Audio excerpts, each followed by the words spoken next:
Hello guys, welcome to my YouTube channel. अगर आप इस चैनल पे नए हैं तो प्लीज़ चैनल को सब्सक्राइब कीजिए ताकि आने वाले सभी वीडियोस आपको मिलते रहें। तो गाइस, आज हम जो लेकर आए हैं वो सीबीएसई क्लास 12th का एक चैप्टर लेके आए हैं जिसका नाम है एटम्स। तो यार, एटम्स तो हर एक बच्चे ने 9th में पढ़ा ही होगा कि एटम्स, जो कि हमारा पूरा ब्रह्मांड है, वो एटम से मिलके बना हुआ है। ठीक है, तो एटम्स पे एक स्टडी हुई थी जिसे हम रदरफोर्ड अल्फा स्कैटरिंग एक्सपेरिमेंट के नाम से भी जानते हैं। तो रदरफोर्ड ने क्या किया? रदरफोर्ड ने जो है एक गोल्ड फॉइल ली। रदरफोर्ड ने एक गोल्ड फॉइल ली, उसमें से उन्होंने अल्फा पार्टिकल्स की अल्फा रेज को पास आउट करवाया और उन्होंने ये नोटिस किया कि जो काफी अल्फा पार्टिकल हैं वो बिल्कुल स्ट्रेट मूव ऑन कर गए और जो कुछ डिफ्लेक्ट हुए वो बड़े ही स्मॉल एंगल से डिफ्लेक्ट हुए।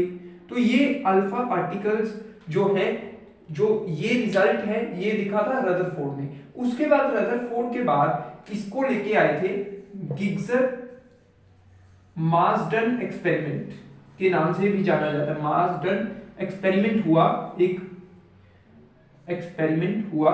इन्होंने क्या देखा? इन्होंने कुछ कंक्लूजन्स दिए रदरफोर्ड एक्सपेरिमेंट पे ही। तो उन कंक्लूजन्स के बारे में फटाफट से हम डिस्कस करेंगे, उसके बाद हम मूव ऑन करेंगे इसके नेक्स्ट पार्ट के अंदर। तो फर्स्ट जो कंक्लूजन निकल के आया कि पॉजिटिव जो चार्ज है वो सेंटर पे लोकेट करता है, एट सेंटर। एटम के बिल्कुल सेंटर पे होता है पॉजिटिव चार्ज। दूसरा, मास लोकेटेड एट सेंटर, मास भी सेंटर पे होता है। तीसरा जो कंक्लूजन निकल के आया, electrons are revolve around nucleus. Electrons जो है वो न्यूक्लियस की चारों तरफ रोटेट कर रहे हैं, रिवॉल्व कर रहे हैं। उसके बाद जो चौथा कंक्लूजन निकल के आया वो क्या था? वो था कि जो अल्फा है वो काफी स्मॉल है। अल्फा या जो भी आपका फाई का जो भी एंगल है इज स्मॉल।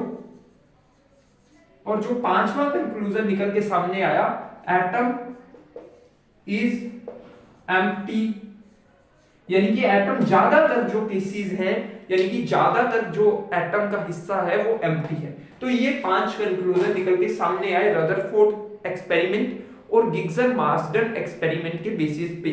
तो अब हम मूव ऑन कर रहे हैं हमारे नेक्स्ट पार्ट की तरफ, जो कि है इंपैक्ट पैरामीटर। तो इंपैक्ट पैरामीटर क्या है? Impact parameter is the distance between the velocity vector. Impact parameter पहले तो लिख देते हैं। It is the perpendicular distance between velocity vector and the nucleus.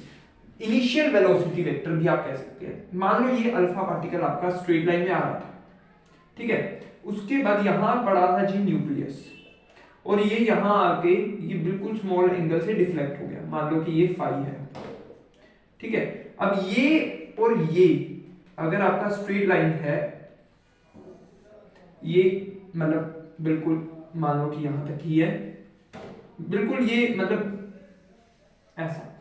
तो अगर आपका ये स्ट्रेट लाइन है तो ये जो परपेंडिकुलर डिस्टेंस है, जो पहले जिस मतलब लाइन में आ रहा था, और अब न्यूक्लियस और वो पहले वाली लाइन के बीच में जो परपेंडिकुलर डिस्टेंस है वो होता है जी इंपैक्ट पैरामीटर। तो आप इस डायग्राम से समझ सकते हैं। मान लो कि ये जो अल्फा पार्टिकल था वो आ रहा था, अल्फा रे आ रही थी, ये सीधी आ रही थी बिल्कुल। जो पहले जहां पे था, जो इनिशियल कंडीशन थी उस वेलोसिटी वेक्टर की, उसके और न्यूक्लियस के बीच में जो परपेंडिकुलर डिस्टेंस है वही है इंपैक्ट पैरामीटर। और इसका फॉर्मूला होता है इंपैक्ट पैरामीटर का, वो होता है B is equal to ZE² cos phi by 2 by 4 pi epsilon naught EK। ठीक है, तो ये आपका इंपैक्ट पैरामीटर का फॉर्मूला होता है, जहां पे Z जो होता है, मैं सब कुछ लिख देता हूं, is the number, atomic number. जैसे हाइड्रोजन का 1 होता है वैसे ही हीलियम का 2 होता है, तो वो एटॉमिक नंबर है। E इज द चार्ज, ठीक है, और phi is the angle, phi angle है, और एप्सिलॉन नोट ये तो कांस्टेंट है, और EK जो है वो है इनिशियल काइनेटिक एनर्जी। ठीक है, तो ये आपका इंपैक्ट पैरामीटर का फॉर्मूला है, काफी इंपॉर्टेंट फॉर्मूला है क्योंकि सीबीएसई में भी काफी क्वेश्चन आते हैं और जेई मेंस में भी कई बार इससे क्वेश्चन आ जाता है। सीबीएसई से इससे डायरेक्ट क्वेश्चन ही आता है मोस्टली। तो आप इसका एक बार स्क्रीनशॉट लेना चाहते हैं तो ले लीजिए, फिर हम मूव ऑन करेंगे हमारे नेक्स्ट पार्ट की तरफ। हम मूव ऑन कर रहे हैं हमारे नेक्स्ट टॉपिक की तरफ, जो कि है distance of closest approach. Distance of approach, closest approach distance क्या है? तो क्लोजेस्ट अप्रोच डिस्टेंस का एक डायरेक्ट फॉर्मूला होता है Z E square 2ze² by 4 pi epsilon naught E के। ठीक है, इसे ही साइज ऑफ न्यूक्लियस भी कहा जाता है। तो यहां से साइज ऑफ न्यूक्लियस करके क्वेश्चन बनता है, साइज ऑफ न्यूक्लियस पूछ लिया जाता है कई बार, तो यहां से आप इस फॉर्मूला का यूज करेंगे। डिस्टेंस ऑफ क्लोजेस्ट अप्रोच भी यही फॉर्मूला है। तो अगर आप इस फॉर्मूला का भी स्क्रीनशॉट लेना चाहते हैं तो ले लीजिए, फिर हम मूव ऑन करेंगे हमारे नेक्स्ट कंसेप्ट बोहर मॉडल की तरफ। तो चलिए गाइस, आपने ले लिया होगा स्क्रीनशॉट, तो अब हम मूव कर रहे हैं बोहर मॉडल की तरफ। तो बोहर मॉडल क्या था? बोहर ने 3 पोस्टुलेट मेनली दिए थे।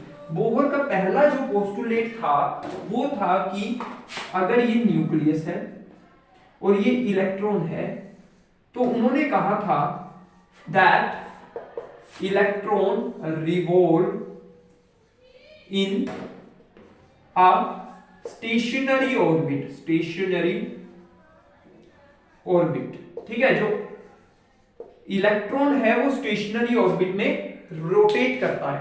और उन्होंने एक फॉर्मूला भी दिया था कि गाइस अब देखिए, अब ये रोटेट कर रहा है, रोटेट कर रहा है तो कौन सा फोर्स लगेगा? mv² बाय r, यानी कि सेंट्रीफ्यूगल फोर्स लगेगा।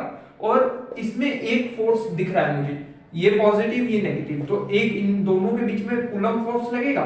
वो क्या था? 1/4 pi epsilon not by epsilon not. अब इस इलेक्ट्रॉन की बात कर रहा हूं, अब यहाँ पे कितना चार्ज होगा? अगर मैं बात करूं हाइड्रोजन की, तो हाइड्रोजन के लिए यहाँ पे 1+1 चार्ज होगा और हीलियम के लिए +2 चार्ज होगा, यानी कि यहाँ पे Ze चार्ज है प्लस का, तो यानी कि Ze मल्टीप्लाई इलेक्ट्रॉन का charge by r² their distance, so it is, तो ये दोनों आप इक्वेट कीजिए, this is v² is equal to Ze² by 4 pi epsilon naught m।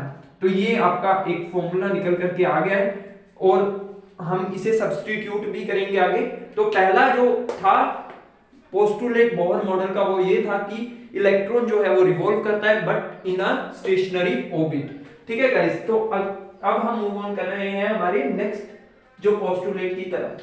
तो नेक्स्ट पोस्टुलेट है क्वांटम नंबर। उन्होंने कहा था कि अगर इलेक्ट्रॉन जो है रोटेट कर रहा है या रिवॉल्व कर रहा है, तो उसमें जो हमारा एंगुलर मोमेंटम है that is the multiple of h/2π। That is multiple of h/2π। Angular momentum, angular momentum. अब एंगुलर मोमेंटम हमारा क्या होता है? It is mvr। तो ये मल्टीपल है किसके? nh/2 के, nh/2π के। ठीक है, तो ये अगला पोस्टुलेट है जो बोहर का था, that is quantum number. Quantum number, तो यहां से इसे ही प्रिंसिपल ऑफ क्वांटम भी कहा जाता है। प्रिंसिपल ऑफ क्वांटम भी इसे ही कहा जाता है। ठीक है, तो ये बोहर का क्वांटम जो पोस्टुलेट है, क्वांटम कंडीशन है, इसे दूसरा पोस्टुलेट कहा गया था बोहर का। तो थर्ड जो पोस्टुलेट आता है बोहर का, वो आता है ट्रांजिशन का पोस्टुलेट।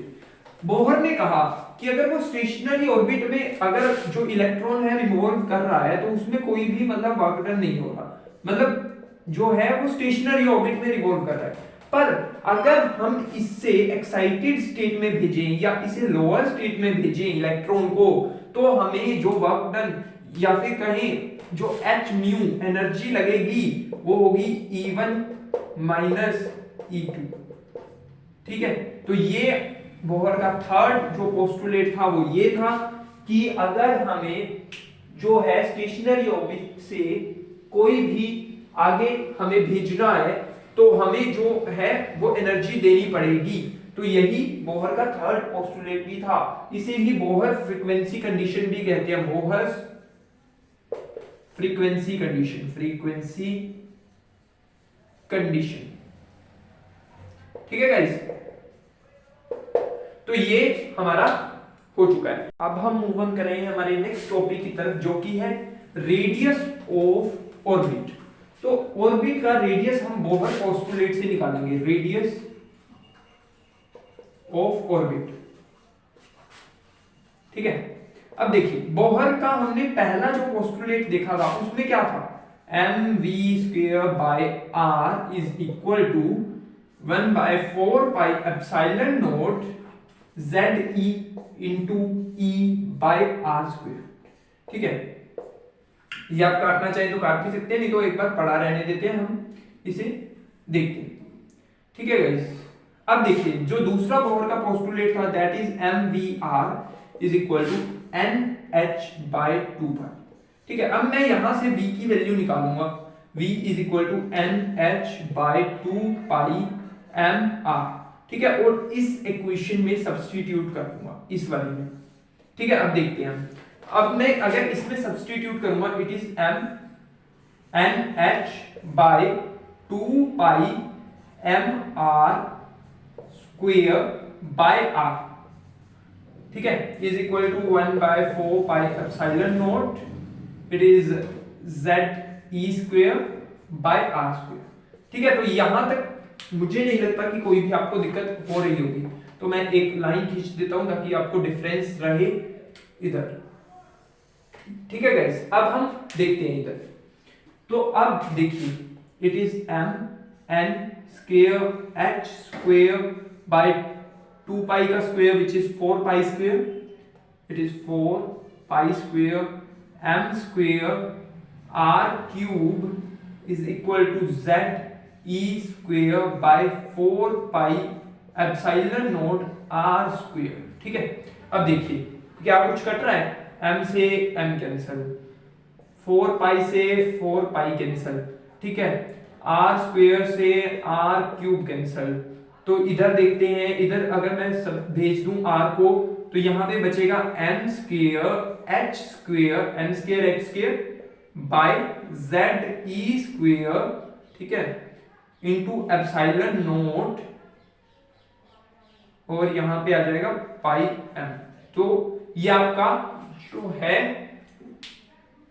एक मिनट, आपको ये बाय नहीं रखना है ना, क्योंकि इधर भेजा तो ये बाय नहीं। तो आपका ये जो है वो रेडियस का एक इक्वेशन आ चुका है which is epsilon not n² h² by pi ze² into m। तो ये आपका रेडियस ऑफ ऑर्बिट निकालने का फॉर्मूला आ चुका है, बिल्कुल आसान है। रेडियस ऑफ ऑर्बिट कुछ भी नहीं था, पोस्टुलेट 1 यूज किया, बोहर का पोस्टुलेट 2 यूज किया, उसके बाद सब्स्टिट्यूट किया और आपके सामने रिजल्ट आ चुका है। तो अगर आपको अब हाइड्रोजन का निकालना है कि कितना होगा ऑर्बिट का रेडियस, तो आप इस फॉर्मूले में सब्स्टिट्यूट करके निकाल सकते हैं। तो अब देखिए, अब हमें किसका निकालना है, फॉर हाइड्रोजन। हाइड्रोजन के लिए Z जो है आपका H1 हो जाएगा, M1 हो जाएगा, और आप हाइड्रोजन का फर्स्ट ऑर्बिट निकाल लें, N1 हो गया, first orbit N1, Z is equal to 1 for hydrogen, atomic number 1, mass is equal to 1 for hydrogen. अगर आप सब्स्टिट्यूट करेंगे तो आपके पास आएगा 0.529 आर्मस्ट्रॉन्ग। तो ये आपका रेडियस आ जाएगा फॉर हाइड्रोजन। तो यहां से डायरेक्ट क्वेश्चन भी बन सकता है, आपको कह सकता है कि आप हीलियम का निकालिए, हीलियम का निकालना है। अब तो अब Z ही चेंज हुआ, अगर आपको हीलियम का निकालना है तो R कितना होगा, 0.529 डिवाइड में 2 फॉर हीलियम। तो यहां से क्वेश्चन बन जाता है, क्योंकि आपको Z चेंज करना होगा। कभी कहेगा कि सेकंड हाइड्रोजन ऑर्बिट निकालिए, तो यहाँ पे N2 पुट करना पड़ेगा। कभी कहेगा कि कोई और सब्सटेंस है, तो आपको बस ये फॉर्मूले में सब्स्टिट्यूट करके, कई बार तो डायरेक्ट हाइड्रोजन की वैल्यू से भी क्वेश्चन आ जाता है, कई बार इस क्वेश्चन यहां से भी क्वेश्चन बनता है जेईई मेन में और सीबीएसई में। तो इंपॉर्टेंट ये भी फॉर्मूला है, आप एक बार देख लीजिए इस फॉर्मूले को भी। मूव ऑन कर रहे हैं एनर्जी ऑफ एन ऑर्बिट की तरफ। तो एनर्जी ऑफ एन ऑर्बिट भी काफी आसान सी चीज है। एनर्जी अगर आपने एक बार इसे ध्यान से पढ़ लिया तो आप भूलेंगे नहीं। ये देखिए इसमें भी सिर्फ बोहर पोस्टुलेट का ही यूज होगा। बोहर पोस्टुलेट क्या था, mv² by r is equal to 1/4 pi epsilon naught ze² by r²। ठीक है, यही था। r से r मैं हटा दे रहा हूं, r से r कैंसिल। तो ये था आपका बोहर पोस्टुलेट। तो अगर बोहर आपका पोस्टुलेट ये था तो अब काइनेटिक एनर्जी क्या होगी, kinetic energy is half mv²। तो मतलब इसका मैं हाफ कर दूं दोनों साइड तो आपका काइनेटिक एनर्जी आ गया, काइनेटिक एनर्जी आ गया। तो ये आपका काइनेटिक एनर्जी का फॉर्मूला बन चुका है। उसके बाद अब पोटेंशियल एनर्जी देखते हैं। पोटेंशियल एनर्जी क्या होता था, अगर मैंने वो पढ़ा हुआ है, कूलम्स लॉ वगैरह पढ़े हैं और पोटेंशियल एनर्जी का मुझे फॉर्मूला पता है, तो मैं बिल्कुल आसानी से लिख सकता हूं 1/4 pi epsilon naught ZE into minus E था तो माइनस मैंने पहले ही ले लिया बाय R। तो ये आपका पोटेंशियल एनर्जी हो गया। तो टोटल एनर्जी क्या होगा, kinetic energy plus potential energy. तो लिख दीजिए ये आ जाएगा आपका -1/4 पाई एप्सिलॉन नॉट। ये सेम ही है, बस यहाँ पे आपका हाफ है और यहाँ नहीं है तो बाय में हाफ आ जाएगा by 2R into ZE into E। तो ये आपका टोटल एनर्जी आ गया। अब देखिए अगर आपका टोटल एनर्जी आ गया और रेडियस आपका पड़ा है तो आप इसमें सब्स्टिट्यूट कर दीजिए रेडियस की वैल्यू, बस 1/4 pi epsilon not into 2 into R की अब ये वैल्यू सब्स्टिट्यूट कीजिए, n² एप्सिलॉन नॉट, बाकी ऊपर चला जाएगा, it is ZE into E into ऊपर ZE² पाई m। तो अब देखिए क्या कुछ आपका कैंसिल हो रहा है, कुछ भी आपका मुझे नहीं लगता कि कैंसिल हो रहा है। तो आपका जो नेट रिजल्ट आ गया है वो आएगा Z²e⁴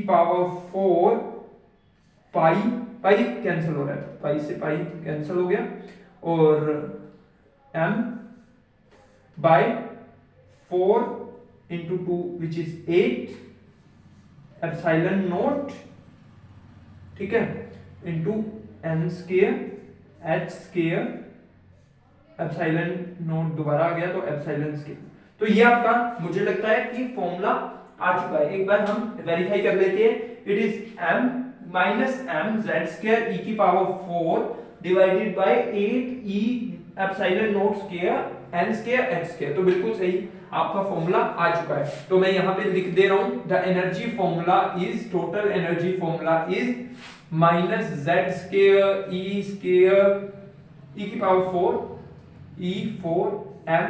by 8 epsilon not square n² h²। तो ये आपका एनर्जी का भी फॉर्मूला बोहर पोस्टुलेट से आ चुका है। बिल्कुल आसान है, कुछ भी नहीं किया।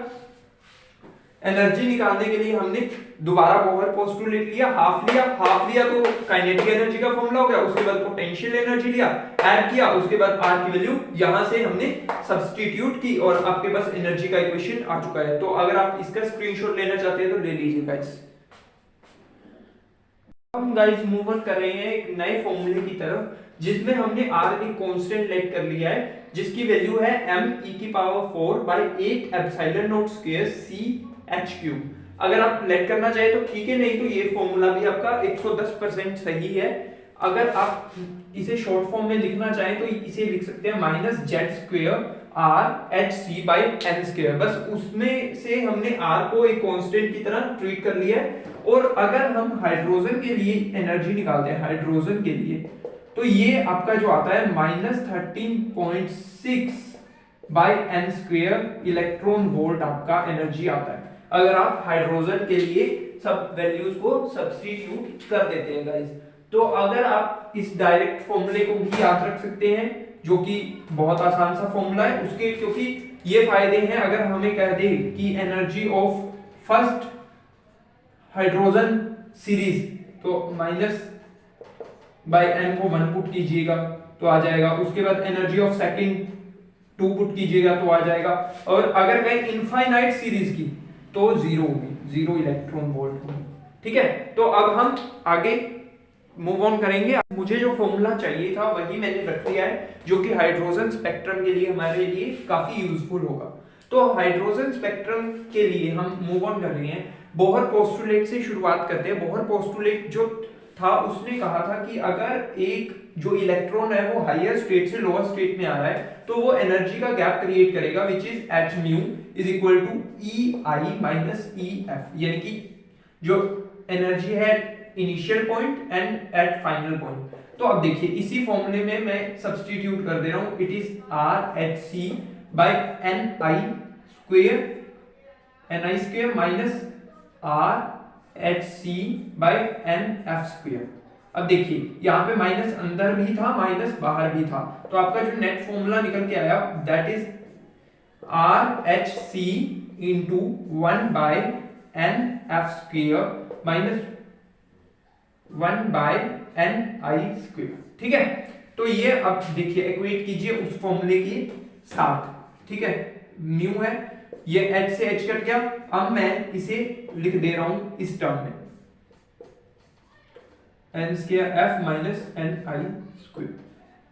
और गाइस जो हमारा वेव नंबर होता है that is 1 by lambda is equal to, या फिर आप डायरेक्ट ही चलिए कि जो लैम्डा होता है वो होता है जी आपका c by mu. c by mu होता है आपका लैम्डा। अगर लैम्डा आपका c बाय म्यू होता है तो आप इसे 1 बाय लैम्डा लिख सकते हैं। लैम्डा लिख के it is n square minus 1 by NI square. तो आपका ये जो है वेवलेंथ की टर्म में आपका ये फॉर्मूला आ चुका। तो ये काफी इंपॉर्टेंट फॉर्मूला है गाइस, क्योंकि यहां से क्वेश्चन बनता ही बनता है, चाहे सीबीएसई है, चाहे जेईई मेंस है, चाहे नीट है। तो यहां से हम मूव ऑन कर रहे हैं, बस ये फॉर्मूला को आप ध्यान में रखिए। और यहाँ पे r की जो वैल्यू होती है वो फिक्स होती है, दैट इज 1.097 into 10 की पावर 7। ठीक है, तो फॉर हाइड्रोजन ओके। यहाँ पे भी आपका फॉर्मूले में जेड स्क्वायर था, पर हमने हाइड्रोजन के लिए लिया तो ये जेड स्क्वायर आपका 1 हो चुका। तो ये हाइड्रोजन के लिए आपका केस है, जैसा कि मैंने स्टार्टिंग में आपको बताया था। तो अब हम मूव ऑन कर रहे हैं हमारे हाइड्रोजन स्पेक्ट्रम की तरफ। तो हाइड्रोजन स्पेक्ट्रम की तरफ बढ़ने से पहले सबसे पहले आपको क्या पता होना चाहिए? स्पेक्ट्रम, हाइड्रोजन स्पेक्ट्रम जानने से पहले हाइड्रोजन लाइंस के बारे में जानना होगा, that is Lyman first of all, second one is Balmer, third one is Paschen, fourth one is Brackett and fifth one is Pfund. तो यही इनके जो n के नंबर होते हैं वो होते हैं। लेमन के लिए 1 होता है n, बाल्मर के लिए 2 होता है, पास्चन के लिए 3 होता है, ब्रैकेट के लिए 4 होता है एंड पीफन के लिए n 5 होता है। तो अब हम मूव ऑन कर रहे हैं हमारे क्वेश्चंस की तरफ। जैसे हम फर्स्ट ऑफ ऑल लेमन को ही ले लेते हैं। तो लेमन पे क्वेश्चन आता है, लेमन जो है, एक बार मैं लिख देता हूं, लेमन जो है उसका जो वेवलेंथ होता है lambda is equal to r, ये हमारा फॉर्मूला था NF स्क्वायर NF। अब फाइनली हायर से लोअर में आया तो लेमन का NF जो होगा वो लेमन का होगा, it is 1 square minus NI square. तो ये आपका फॉर लेमन हो गया। ऐसे ही आप बाल्मर के लिए यहाँ पे N2 पुट करेंगे, उसके बाद पास्चन के लिए यहाँ N3 पुट करेंगे, उसके बाद ब्रैकेट के लिए N4 पुट करेंगे और पीफन के लिए N को 5 पुट करेंगे। ठीक है, तो यहाँ तो अब गाइस यहाँ पे जो क्वेश्चन बनते हैं वो आते हैं, find the shortest wavelength, find the longest wavelength, find the longest wavelength. तो ये अगर क्वेश्चन आ जाए तो आपको कैसे सोल्व करना है वो देखते हैं। अगर आपको शॉर्टेस्ट कहा गया है तो इट इज 1 स्क्वायर। यहाँ पे जो भी आपकी वो सीरीज होगी वो उसका नंबर आएगा माइनस, अगर शॉर्टेस्ट पूछा है तो इनफाइनाइट से अगर आएगा तो वो शॉर्टेस्ट वेवलेंथ होगी उसकी। ठीक है, अगर वो लॉन्गेस्ट पूछ रहा है, लॉन्गेस्ट के लिए आपको उसमें 1 प्लस करके यहां डाल देना है, तो वो आपकी लॉन्गेस्ट वेवलेंथ होगी, ये आपकी शॉर्टेस्ट वेवलेंथ होगी। तो ऐसे ही आप बाल्मर के लिए भी निकाल सकते हैं, पास्चन के लिए भी निकाल सकते हैं, और सभी बाल्मर, लेमन, बाल्मर, पास्चन जो भी है उस सब के लिए हाइड्रोजन स्पेक्ट्रम की वैल्यू निकाल सकते हैं, लैम्डा की वैल्यू निकाल सकते हैं। और मैं फटाफट से बता देता हूं कि लेमन जो होता है, लेमन जो है यूवी अल्ट्रावायलेट में आता है, और जो आपका बाल्मर है दैट इज इन विजिबल रे की कैटेगरी में आता है, विजिबल रे। और जो लास्ट 3 हैं हमारे, जो कि कौन कौन से हैं, that is Paschen, bracket Paschen, bracket and P fund जो हमारे हैं, ये तीनों के तीनों इंफ्रारेड में आते हैं, इंफ्रारेड में आते हैं। तो होप करते हैं गाइस कि आपको ये वीडियो अच्छा लगा। अगर वीडियो अच्छा लगा तो प्लीज चैनल को सब्सक्राइब कीजिए और वीडियो को लाइक कीजिए, और हम अगली यही वीडियो लेके आएंगे, इसी चैप्टर के जेईई मेंस नीट के क्वेश्चन भी लेके आएंगे।